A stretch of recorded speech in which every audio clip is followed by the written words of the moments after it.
Best varicose veins చికిత్సనే పొందండి. నొప్పి లేని చికిత్స కోసం సంప్రదించండి ఎబిస్ హాస్పిటల్. నమస్తే రమగారు. నమస్తే జయ. రమగారు, మనము చదువుకోవటానికి, చదువు బాగా రావటానికి ఒక మంత్రం లేదా పలానా దేవాలయ దర్శనం, సంతానం కలగాలి దానికి, ఇల్లు కట్టుకోవాలి దానికి, ఇట్లా మనకి నిత్యం అవసరమయ్యే చాలా విధి విధానాలకి సంబంధించి ఒక మంత్రం చదువుకోవటం, ఒక ఆలయ దర్శనం, చేయవలసిన మంచి పనులు, చెడు పనులు, చెయ్యకూడని పనులు, ఇవన్నీ మాట్లాడుకుంటూ ఉంటాం కదా. పెళ్ళిళ్ళు జరగాలంటే, పెళ్ళి జరగాలి అంటే ఏం మంత్రం చదువుకోవాలి? ఏదైనా ఆలయ దర్శనం చేస్తే ఇక్కడికి వెళ్తే చాలు శుభకార్యం జరిగిపోతుంది, అలాంటివి ఏమన్నా ఉన్నాయా రమ్మగారు? చాలా ఉంటాయి జయ. అవి మనం ఇదివరకు చేసాం. మొరమళ్ళ భద్రకాళి సమేత వీరభద్రేశ్వర స్వామి వారి దేవస్థానం ఆయనకి వెళ్తే మన బుక్ ఫెయిర్లో ఒక ఆవిడ చెప్పారు, మీరు మురమళ్ళ గుడికి వెళ్ళమన్నారు, మేము అక్కడికి వెళ్ళొచ్చాం, మా అబ్బాయి పెళ్ళయింది అని. అయితే మళ్ళీ వెళ్తున్నామన్నారు. నేను మీరు పిల్లల్ని తీసుకెళ్ళంటే కుదరలేదండి అన్నారు. అలా కాదండి, పిల్లలు కూడా తీసుకెళ్ళండి, ఈ సంవత్సరం కాకపోతే వచ్చే సంవత్సరం, కాకపోతే తర్వాత 20 ఏళ్ల తర్వాత కూడా మొక్కు తీర్చుకునే వాళ్ళు ఉంటారు అని చెప్పాను నేను. మురమళ్ళ వీరభద్రేశ్వర స్వామి వారి దేవస్థానంలో వెళ్ళి దండం పెట్టుకుని పెళ్లి కోసం ప్రార్థించి తిరిగి వచ్చాక, వివాహం అయ్యాక మళ్ళీ వెళ్ళి అక్కడ నిత్య కళ్యాణం, పచ్చతోరణం, ఎక్కడా శివాలయాల్లో నిత్యము కళ్యాణం చేసే ఆలయాలు పురాతనమైనవి లేవు. ఇక్కడ మాత్రం రోజు పెళ్లి చేసుకుంటాడు వీరభద్రుడు. భద్రకాళిని వివాహం చేసుకుంటాడు, ప్రతిరోజు నిత్య కళ్యాణం, పచ్చతోరణమే. మనం విష్ణువాలయాల్లో నిత్య కళ్యాణాలు చూస్తాం, మనకు తెలుసు. అవును, అయ్యో పెద్ద ఆయన కూడా చక్కగా పెళ్లి చేసుకుంటాడు రోజు బంగారు కొండ కదా, ప్రతిరోజు వివాహం అవుతుంది. ఈయన అట్లా కాదు, శివాలయాల్లో వివాహాలు అసలు కనపడవు మనకి. అవును, ఇక్కడ ఒక్క చోట అట్లా జరుగుతుంది. ఎవరికైనా అవకాశం ఉండి ఆసక్తి ఉంటే మనది ఒక పాత వీడియో ఉంది, చూడండి ఒకటి. లేదా వీడియో చూడకపోయినా ఈ వాక్యాలతోటైనా మీరు గోదావరి జిల్లాలో ఉన్న మురమళ్ళ అక్కడికి గనక వెళ్తే తప్పకుండా వివాహాలు అవుతాయి. అయితే ఇక చదువుకోవాల్సిన మంత్రం, దాని గురించి బహు పురాతనమైన ఒక ప్రక్రియ ఉంది జయ. మనం లాస్ట్ టైం మాట్లాడినప్పుడు ఎందుకో ఈ సందర్భం ఎందుకు రాలేదో నా చిన్నతనం నుంచి నాకు తెలుసు. రుక్మిణీ కళ్యాణం పారాయణ చేయటం. రుక్మిణీ కళ్యాణం చాలా విశేషమైనది. నాకు 4-5 సంవత్సరాల వయసు అప్పుడే మా చుట్టాల్లో ఎవరో రుక్మిణీ కళ్యాణం పారాయణ చేశారని, తర్వాత వివాహం అయిందని, కొంచెం లేట్ మ్యారేజ్ తనకి, విన్నారు. మా సమీపంలో కాదు, దూర బంధువులు, కానీ నేను విన్నాను ఒక 6-7 సంవత్సరాలు. అప్పుడు ఏంటి రుక్మిణీ కళ్యాణం అంటే, మా పెద్దక్కయ్యో వసంతో, మా పెద్దక్కయ్యే అనుకున్నా, రుక్మిణీ కళ్యాణం కథ విన్నా నేను 6-7 సంవత్సరాల లోపలే, అంతే. అప్పుడు ఏదో సినిమా కూడా వచ్చింది, చెప్తా, శ్రీకృష్ణ పాండవీయం అనుకుంటున్నా, అలాగే జ్ఞాపకం ఉంది నాకు. అందులో ఈ రుక్మిణీ కళ్యాణ ఘట్టం ఉంది. ఓహో, అప్పుడు కథని దాన్ని రిలేట్ చేసుకున్నాం. రుక్మిణీ కళ్యాణం కనుక పారాయణ చేస్తే వివాహం అవుతుంది, అనురూపమైన వరుడు లభిస్తాడు. అసలు ఏ పరిస్థితుల్లోనూ పెళ్ళయ్యే అవకాశం లేని వాళ్ళకి కూడా ఈ పారాయణ వల్ల చక్కటి వరుడు లభిస్తాడు. సమస్యలు లేని వైవాహిక జీవితం వారి సొంతమయ్యేందుకు ఎక్కువ అవకాశాలు ఉన్నాయి. మామూలుగా గ్రహదోషాలు చెప్తారు, కుజదోషం ఉంటే తొందరగా పెళ్ళి అవ్వదంటారు. ఏవో కొన్ని గ్రహాల సంతులనం సరిగ్గా లేక కూడా పెళ్ళిళ్ళు లేట్ అవుతాయి. అవును, ఆడపిల్లలకైనా మగపిల్లలకైనా. ఆడపిల్లలకి ప్రత్యేకంగా రుక్మిణీ కళ్యాణం పారాయణ చేయి, మంచి మరుడు వస్తాడని చెప్పేవాళ్ళు. మామూలుగా కూడా లేటుగా కాదు, మామూలుగా అయినా 15-16 సంవత్సరాలు వచ్చేసరికి చెప్పేవాళ్ళు. పోతన్ గారి భాగవతంలో రుక్మిణీ కళ్యాణ ఘట్టం ఎంత బాగుంటుందో, రుచైన పద్యాలో ఎంత అద్భుతమైన వర్ణనో, చాలా ఎక్సలెంట్గా ఉంటుంది. తెలుగులో కానీ సంస్కృతంలో వ్యాస భాగవతంలో నుంచి కానీ రుక్మిణీ కళ్యాణ ఘట్టపు శ్లోకాలు కానీ పద్యాలు కానీ పారాయణ చేసుకోవచ్చు. ఓకే, ఒకటి. ఒకవేళ మనం పద్యాలు చదవలేము, గట్టిగా ఉంటాయి, టఫ్, సంస్కృతం రాదు, రుక్మిణీ కళ్యాణ ఘట్టం దొరుకుతుంది కథ, అది చదువుకోవచ్చు. ఓకే, దీన్ని జాగ్రత్తగా ఇప్పుడు పారాయణగా చేసుకునే విధానం మామూలు క్యాజువల్గా కూడా చదువుకోవచ్చు. రోజు ఒక కథలాగా కాసేపు 10-15 నిమిషాల్లో అయిపోతుంది, అలా కూడా చేసుకోవచ్చు.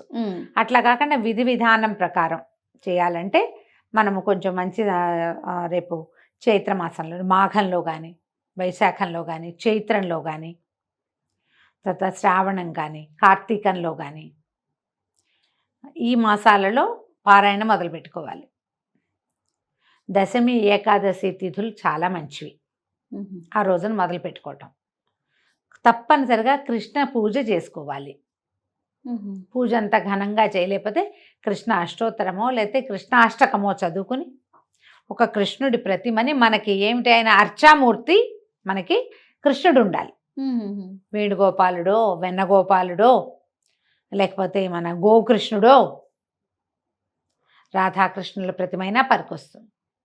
ప్రతిమే అక్కర్ల, క్యాలెండర్ కూడా ఆయన చూసి ఆ స్తోత్రం చదువుకొని కుదిరితే 2 పువ్వులు పెట్టి ఓ దీపారాధన చేసి కాసిన ఒక అగరవత్తి వెలిగించి ధూపం చూపించి ఓ 2 పాలు పండు ఏదైనా నివేదన చేసి, తీపి పదార్థం నివేదన మంచిది. రుక్మిణి కళ్యాణాన్ని పారాయణ చేసుకోవటం మొదలు పెట్టుకోవచ్చు. మనమే చదువుకోవచ్చు. ఆడపిల్లలు మగపిల్లలు, ఫెయిల్డ్ మ్యారేజెస్, సమస్యలు ఉంటే పెళ్లిలో వాళ్ళకు కూడా రుక్మిణి కళ్యాణం చాలా బాగా పనిచేస్తుంది. కొన్నాళ్ళ క్రితం మేము ఒకరిని కలిసాం. నేను మా బందర్ వారే, నేషనల్ కాలేజీలో చదువుకున్నారా, ఉద్యోగం చేశారా, సమ్ కనెక్షన్ ఉంది. మా అక్కయ్య ఫ్రెండ్స్ కొంతమంది కలిసాం. ఓరియంటల్ స్కూల్లో పనిచేసిన మాస్టర్ ఒకరు, వారు కలవడానికి వస్తూ వీరిని తీసుకొచ్చారు. అయ్యప్ప శాస్త్రి గారు వారి పేరు. మనకి ఇక్కడే మోతీనగర్లో ఎక్కడో ఉంటారు. మోతీనగరే అనుకుంటున్నా, చాలా రోజులైంది ఈ మధ్య మాట్లాడలేదు కాబట్టి గబుక్కుని గుర్తురావట్లేదు, కానీ మోతీనగరే. ఆయన రుక్మిణి కళ్యాణాన్ని పారాయణ చేస్తారు. ఆయన చెప్పారు, ఆయన సంకల్పం చెప్పుకుని మన చుట్టుపక్కల ఉన్న వాళ్ళలో అందరికీ పెళ్ళిళ్ళు అయిపోవాలి అని సంకల్పం చెప్పుకుని చేశాను. 38 ఏళ్ళు 39 ఏళ్ళు ఉన్న అబ్బాయిలు కూడా పెళ్ళిళ్ళు అయిపోయామా అని చెప్పారు. అబ్బా. బంధువులు ఒకరిని పంపించాం. ఆయన పారాయణ చేస్తే తీర్థం తీసుకోవడానికి ఆ అమ్మాయి కూడా పెళ్లి కుదిరిపోయింది. అంత పక్కాగా ఇది పనిచేస్తుంది. మంచి చోట పెళ్ళి అవుతుంది. మంచి విషయం కదండి. ఎవరితోటైనా కూడా మనం పారాయణ చేయించుకోవచ్చు. ఎవరైనా రుక్మిణి కళ్యాణం పారాయణ చేస్తామంటే వారి దగ్గర మన గోత్రనామాలు అన్నీ ఇచ్చి పారాయణ చేస్తారు. వారు చేసాక తీర్థం ఇస్తే విధిగా తీర్థం ఒక 3 రోజులనో 5 రోజులనో మీరు వారు ఎన్ని రోజులకి ఇవ్వడం పడితే ఎన్నాళ్ళు చేస్తానంటే కనుక ప్రతిరోజు వెళ్ళి ఏదో వాళ్ళు చేస్తున్నారని వదిలేయకూడదు. ఆ సమయానికి వెళ్ళి చక్కగా తీర్థం తీసుకుని వాళ్ళకి ఒక నమస్కారం చేసి దక్షిణ తాంబూలాదిలో వారిని సత్కరిస్తే కూడా అద్భుతమైన ఫలితం లభిస్తుంది. ఏమిటి రుక్మిణి కళ్యాణం? ఏముంది అందులో? రుక్మిణి కళ్యాణం ఇది శ్రీకృష్ణుని యొక్క వివాహ ఘట్టాలలో మొట్టమొదటి వివాహ ఘట్టం. కృష్ణావతారం ఎత్తాక ఆయన విష్ణుమూర్తిగా ఉన్నప్పుడు లక్ష్మీదేవి ఆయన వక్షస్థలంలో ఉంది. భూదేవి కూడా ఆయనకి భార్యగానే ఉన్నదని మనం చెప్పుకుంటాం. అవును, అసలు నా విష్ణు పృథివీపతి అంటారు. భూమికి పతిగా రాజుగా ఉన్న ప్రతివాడికి విష్ణువంశ కలిగిన వాడే రాజు అవుతాడని. భూమి ఇంకొకరిని భర్తగా ఒప్పుకోదు, విష్ణువునే భర్తగా ఒప్పుకుంటుంది. విష్ణువంశ లేనివాడు రాజేగాడు. అంత ఖచ్చితమైన నియమం ఉంది. శ్రీదేవి భూదేవి సమేతంగానే మనకి భగవంతుడు దర్శనమిస్తాడు. అయితే ఆయన రామావతారంలో ఏకపత్ని వ్రతుడుగా ఉండి కృష్ణావతారంలో అష్టమహిషులతోటి ఉన్నాడు. ఆయన 8 మంది భార్యలతోటి ఉన్నాడు. వీళ్ళందరూ రకరకాల సందర్భాలలో స్వామివారిని భర్తగా భావించిన వాళ్ళు, కోరుకున్న వాళ్ళు, వాళ్ళందరికీ ఈ దీంట్లో కృష్ణావతార ఘట్టం అప్పుడు అవకాశం ఇచ్చాడు స్వామి. ఎట్లా మొట్టమొదట వారి వివాహం జరిగింది రుక్మిణీదేవితోటి. ఈ రుక్మిణీదేవి ఎవరంటే అప్పట్లో విదర్భ దేశానికి చెందినటువంటి భీష్మకుడు అనే రాజుగారి ఏకైక పుత్రిక. ఆయన కుండినం అనే నగరానికి రాజుగా ఉండేవారు. ఆయనకు 5 కుమారులు ఉన్నారు. రుక్మి మొదలైన వాళ్ళు. రుక్మబాహువు అలాంటి తమాషా పేర్లు ఉన్నాయి. మొత్తానికి మొదటి పేరు రుక్మి. 5 కుమారులు. తర్వాత ఆఖరిన ఒక కూతురు. ఆ కూతురు పేరే రుక్మిణి. ఆవిడ సాక్షాత్తు లక్ష్మీదేవి యొక్క అవతారంగా చెప్తారు. ఆమె పరమ సాత్విక స్వరూపంలో కనపడుతుంది.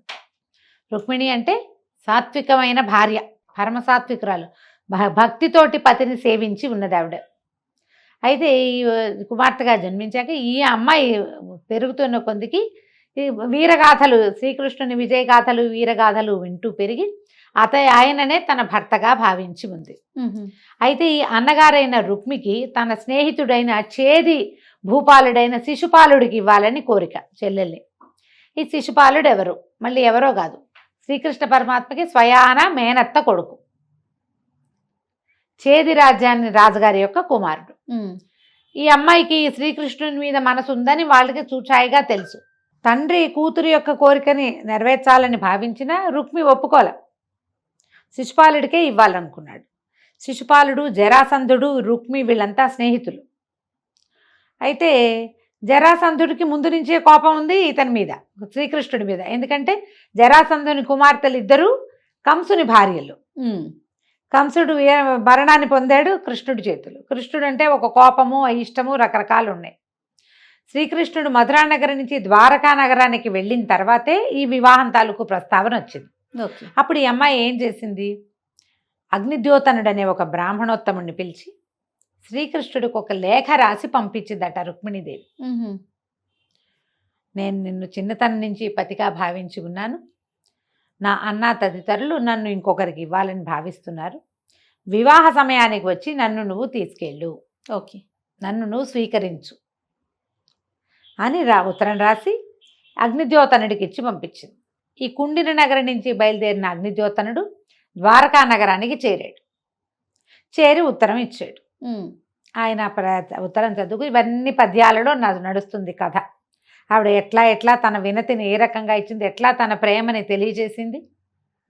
నేను నిన్ను భగవంతుడిగా భావిస్తున్నాను, నువ్వు నా యొక్క భర్తవి, నువ్వు నన్ను రక్షించుకునే విధి నీది, నన్ను నీ భార్యగా చేసుకోవాల్సిన విధి కూడా నీదే, ఓకే అని భగవంతుడికి రాసిన ఉత్తరం. ఆయన ఉత్తరం చదువుకుని తను వస్తానన్నాడు. అయితే ఇక్కడ ఏమైంది, పెళ్లి ముహూర్తం సమీపించేసింది. బెంగ పెట్టుకుంది. అయ్యో, ఈ బ్రాహ్మణుడు వెళ్ళాడో లేదో, దారిలో ఉండిపోయాడా, వెళ్ళే దారిలో ఏదైనా ఇబ్బంది అయిందా, అక్కడికి వెళ్తే ఆయన దర్శనం లభించలేదా, లభించినా ఆయన ఉత్తరం అందించలేకపోయాడా, అందించినా ఆయన చదవలేకపోయాడా, చదివినా నేను నచ్చలేదా, ఏం జరిగిందో అని అట్లా దిగులు పడుతూ ఉంది. వివాహ ముహూర్తం సమీపించింది. అమ్మాయిని పెళ్లి కూతురుని కూడా చేశాక ఈ నగర ద్వారాల దగ్గర ఉన్నటువంటి గౌరీదేవి దేవాలయానికి పంపించారు పెళ్లి కూతురుగా అలంకరించి. అందులో ఒక చక్కటి పద్యం ఉంటుంది, నమ్మితి నామనంబున సనాతనులైన ఉమామహేశ్వరులన్నని. ఎంత బాగుంటుందో పద్యం. ఈ రుక్మిణీదేవిని పెళ్లి కూతురుగా అలంకరించి చక్క రథం ఎక్కించి పంపించారు. ఎప్పుడైతే అగ్నిద్యోతనుడు ఉత్తరం తెచ్చాడో కృష్ణుడు తన 4 గుర్రాలని, అద్భుతమైన గుర్రాలట, అవే గుర్రాలు ఇక ఎన్ని చోట్ల ఆయనతో కలిసి ఆ యుద్ధానికి ప్రయాణం చేసి ఆ రథం ఎక్కి బయలుదేరాడు. ఈ శిశుపాలుడు మొదలైన వాళ్ళంతా ఈ రాజ్యానికి చేరారు. వార్తలు వస్తున్నాయి, వీళ్ళంతా వచ్చారు, వాళ్ళు యుద్ధానికి సిద్ధపడి వచ్చారు. కృష్ణుడు వస్తాడేమోనన్న అనుమానం ఉంది వాళ్ళకి. ఓకే, వాళ్ళంతా చతురంగ బలాలతో వచ్చారని తెలిసి బలరాముడు, సాత్యకి మొదలైన వాళ్ళు కూడా కృష్ణుడు వెళ్ళిన తర్వాత కొన్నాళ్ళకి బయలుదేరారు. వాళ్ళు కూడా ఏదైనా గొడవ జరుగుతుందేమోనని. ఈయన వెళ్ళేసరికి నగర ద్వారాల దగ్గరే ఈ దేవాలయం నుంచి బయటకు వస్తున్న రుక్మిణీదేవి కనపడింది. ఎప్పుడైతే కృష్ణుడు వస్తున్నాడన్న వార్త వచ్చిందో రుక్మి మొదలైన వాళ్ళంతా నగరం బయటకు వచ్చేసారు ఈ అమ్మాయిని రక్షించడానికి. ఆయన చెయ్యి అందించి ఆ రుక్మిణీదేవిని బండిలో కూర్చోబెట్టేసుకున్నాడు రథంలో. రథం తోలుకొని వెనక్కి తిరిగి బయలుదేరేసాడు. తీసుకెళ్ళిపోవటమే. ఈ రుక్మి వీళ్ళంతా వెనకాల పడ్డారు. వెనకాల పడితే ఎవరు వెనకాల పడతారు, ఎవరిని పట్టుకోగలరు? ఉపనిషత్తులే పట్టుకోలేని వాడిని మానవ మాత్రులు పట్టుకోగలరా? ప్రయత్నం చేశారు వీళ్ళు. అందరినీ చీత కొట్టేశాడు. జరాసంధుని ఓడించాడు, శిశుపాలుడిని ఓడించాడు. కానీ రుక్మి మాత్రం ఈయన వదల్లా. వాళ్ళంతా వెనక్కి తిరిగి వెళ్ళిపోయారు. ఇతన్ని చేయటం మన వల్ల కాదు, కృష్ణుడిని మనం ఏం చేయలేమని గ్రహించి పరాభవాన్ని పొంది వెళ్ళిపోయారు. మిగిలిన రాజులు అతనికి సహాయం చేయడానికి వచ్చిన వాళ్ళంతా వెనక్కి వెళ్ళిపోతే రుక్మి మాత్రం మా చెల్లెల్ని తీసుకుపోతున్నావని వెంటపడ్డాడు. వదలకపోతే పట్టుకున్నాడు కృష్ణుడు. ఇద్దరికి కొంత యుద్ధం జరిగింది. నిరాయుధుడుగా కృష్ణుడికి దొరికిపోయాడు రుక్మి. ఈయన ఏం చేశాడు, చంపేస్తాడు అనుకుంది రుక్మిణిది. గబగబా రథం దిగి మా అన్నని వదిలిపెట్టు, రక్షించమని ప్రాధేయపడితే ఆయన ఏం చేశాడు, మీసము జుట్టు అక్కడక్కడ ఘాట్లు పెట్టి కురూపుని చేసి వదిలిపెట్టాడు. కథ ప్రకారం ఇట్లా వెళ్తుంది. కానీ ఆ కాలంలో ఆ రోజుల్లో స్వయంవరం విధానంగా ఉండేది. అవును, అమ్మాయికి తన వరుణ్ణి నిశ్చయించుకునే అవకాశం ఇచ్చేవాళ్ళు. అవును, నువ్వు ఒక పెళ్లి కొడుకుని సెటిల్ చేసావు, నీ మాట మీ చెల్లెలు వినాలనుకో, మీరెన్నో స్వయంవరాలకు వెళ్ళుంటారు, నీ చెల్లెలు కూడా ఆ అవకాశం ఇవ్వాలి.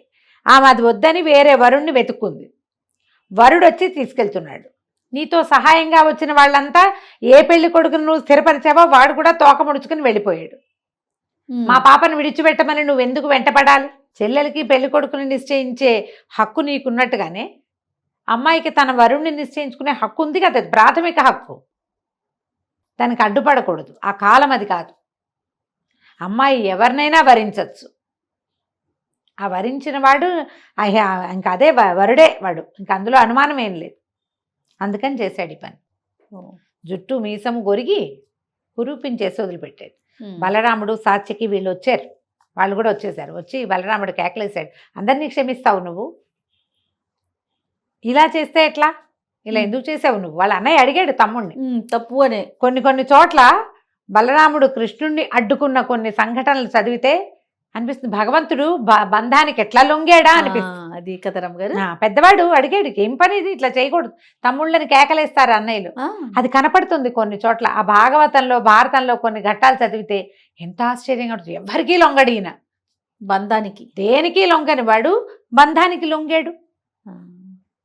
ఆయన అన్నయ్య ఆయన ముందు పుట్టాడు, ఈయన తర్వాత పుట్టాడు అదే గర్భంలో. ముందు పుట్టిన వాడి మాట వినాలి కదా. ఖచ్చితంగా చూపిస్తాడమ్మా అది.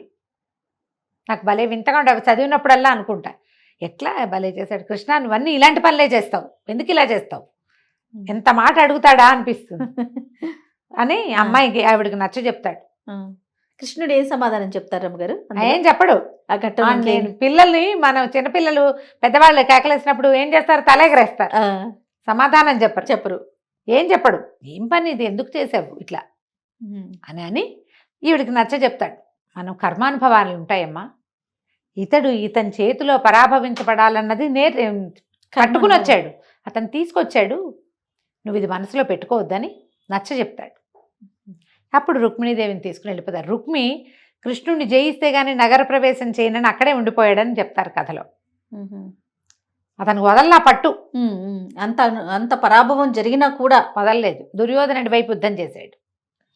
తర్వాత వీళ్ళు వెనక్కి వెళ్ళిపోయి రుక్మిణీదేవిని తీసుకెళ్ళి ఇంటికి తీసుకెళ్ళి ద్వారకా నగరాన్ని ప్రవేశం చేసి ద్వారకలో పెళ్లి చేసుకున్నాడు. తర్వాత యాదవులలో మగవారి ఇంట్లో పెళ్లి జరగటం అనే ఆచారం మొదలైందంటారు. మగ పిల్లవాడి ఇంట్లో, పెళ్లి కొడుకు ఇంట్లో పెళ్లి చాలా చోట్ల చూసేవాళ్ళం, అట్లా కూడా కనపడేది మా చిన్నప్పుడు కూడా. కానీ అలాంటి ఒక విధానం ఏర్పడిందట. మరి దాన్నే కాపీ చేసేవారు ఏమో. ఇప్పుడు చూడు, ఒక భగవంతుణ్ణి భర్తగా భావించి ఆయనని ఆరాధించి ఆయనకు ఒక ఉత్తరం రాసి ప్రసన్నుణ్ణి చేసుకుని ఆయనే తన కోసం దిగి వచ్చి తనని తీసుకెళ్లేలాగా చేసుకున్న ఈ రుక్మిణీ కళ్యాణ గాథ చదివితే అద్భుతమైన ఫలితాన్ని ఇస్తుంది. ఈ ఫలితం నీకు కావాల్సింది కాదు, రావాల్సింది. నాకు అదేదో కావాలని తండ్రి ఏమో ఒకందుకు మంచి వరుడు కావాలని తండ్రి, నేను చెప్పిన పెళ్లి చేసుకోవాలని నాన్న, నేను చెప్పిన నేను అనుకున్న వరుడే కావాలనే అమ్మాయి చేస్తే ఎవరికి ఫలితం వస్తుంది? ఇలాంటి ప్రశ్నలు అడగండి. రావాల్సిందే వస్తుంది. ఏది జరగాలో అది జరుగుతుంది, మంచి జరుగుతుంది, పాజిటివ్ ఎనర్జీ. ఇది ప్రయత్నం చేసి చూడండి. ఒకవేళ ఆడపిల్లలు ఉంటే ఇందులో దీంతో అమ్మాయిలైనా చేసుకోవచ్చు, మగ పిల్లలైనా చేసుకోవచ్చు.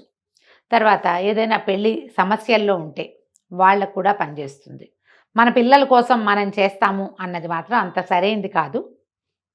మనం చేయించవచ్చు. ఇప్పుడు మా అబ్బాయికి పెళ్లి కావట్లేదండి, నేను చేయనా అని అమ్మగారు నాన్నగారు కాకుండా ఎవరైనా పురోహితులతోటి చేయించి వాళ్ళతోటి తీర్థం ఇప్పించినా కొంత ఫలితం లభిస్తుంది. ఓకే, అలాగైనా చేయొచ్చు. మీ అవకాశాన్ని బట్టి చేయండి. ఇంగ్లీష్లో కూడా దొరికేస్తున్నాయి ట్రాన్స్లేషన్స్. తెలుగు చదవలేని వాళ్ళు లక్షణంగా చదువుకోండి, లేదా ఎవరితోటైనా నాబోటి అక్కయ్యలతో చక్కగా రికార్డ్ చేయించుకుని వినండి. అంతే. రుక్మిణీ కళ్యాణ ఘట్టం మొదటి నుంచి చివరి దాకా ఆశాంతం వినాలి. అది పూర్తిగా ఎవ్రీడే వినండి, లేదా ఎవ్రీడే చదవండి. వివాహంలో సమస్యలు, వివాహం ఆలస్యమైన ఈ 2 సమస్యల్ని ఈ పారాయణ తీరుస్తుంది. శ్రద్ధతో భక్తితో చేయండి. దీంతో పాటు తప్పకుండా కృష్ణ పూజ జరుపుకోవాలి. ఇది ప్రధానం. అది తప్పకుండా రమ్మగారు. నమస్తే. నమస్తే.